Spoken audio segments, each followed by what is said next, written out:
Mimi is in St. Paul, listening on KTNF. Hey, Mike. Hi.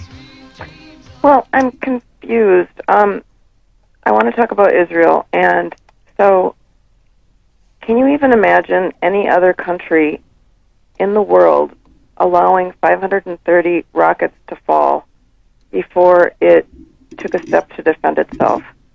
And then hearing the last segment, you guys were talking about not wanting to help fund the Iron Dome. The Iron Dome isn't just to protect Israelis.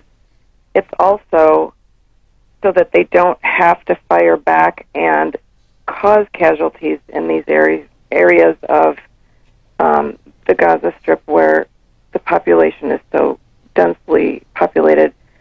I just don't know. Tell me what you think would be an acceptable... When are the Israelis supposed to defend themselves? How can they do that? Well, wait a second, Mimi. Let me just turn it around and ask you something. You are a family.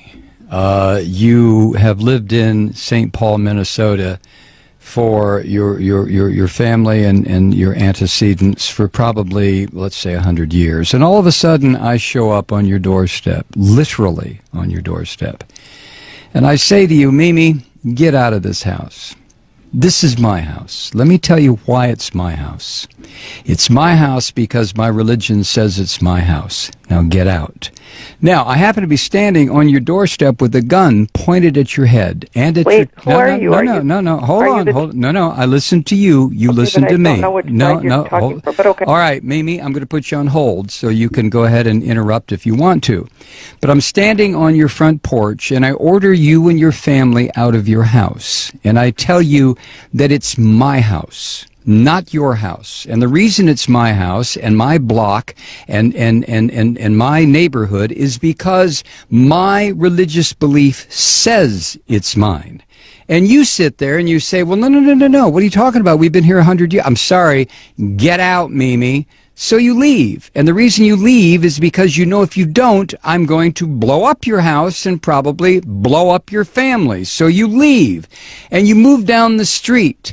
And for the next 60 years, you sit there and you get very, very angry because I came into your house and told you to get out. So what you do, Mimi, you decide, well, I know what I'll do. I'm going to start throwing rocks at what used to be my house, and it'll break the windows. That'll make that damn Malloy move. So you start throwing rocks. And then I come outside and I say, Mimi, were you throwing rocks? And you look at me rather sheepishly, and that's when I level an RPG at you and your family and your house, and I pull the trigger, and all of a sudden, whoosh, you're all gone. Now, which is the terrorist? You tell me. But tell me on another phone call, Mimi, because I'm not going to get involved in a big discussion about this. Thank you. Wow. When does Israel have a right to defend itself? Well, when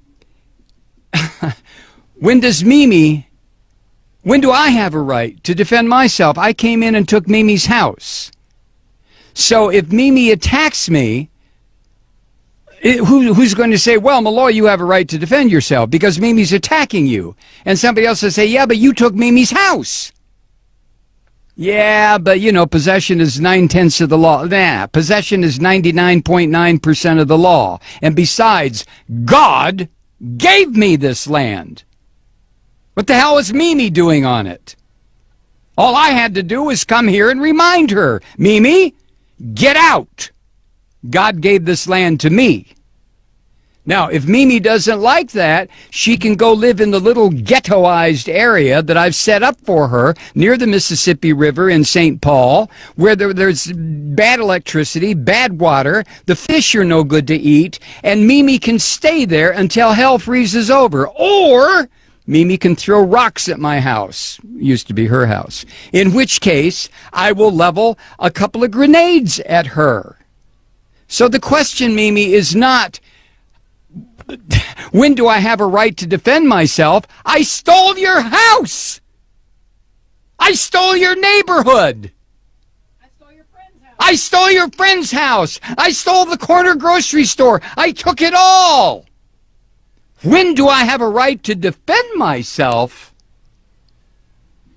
You have to be kidding. You have to be kidding. Let me recommend a book for you, Mimi. It was written by Rabbi Meir Kahana. The title is They Must Go. Read it and call me back.